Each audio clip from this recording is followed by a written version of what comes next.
பொங்கல் பண்டிகையொட்டி கரூர் மலர் சந்தையில் பூக்கள் விலை கிடுகிடுவென உயர்ந்திருக்கிறது. இது பற்றிய கூடுதல் தகவல்களை வழங்குகிறார் செய்தியாளர் பிரகாஷ். விரிவான தகவல்கள்.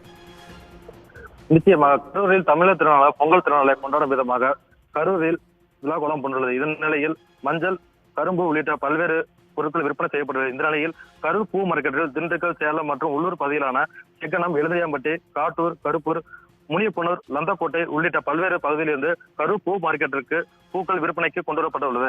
இந்த நிலையில் கடந்த வாரம் 1 கிலோ மல்லிகைப்பூ 800 முதல் 1200 வரை விற்பனை செய்யப்பட்டு வந்த நிலையில் தற்பொழுது கடும் பனிப்பொழிவு மற்றும் செடிகளின் பூக்கள் கருகி வரத்து பாதியாக குறைந்துள்ள காரணத்தினால் தற்பொழுது 12,000 முதல் 14,000 வரை விற்பனை செய்யப்பட்டு வருகிறது.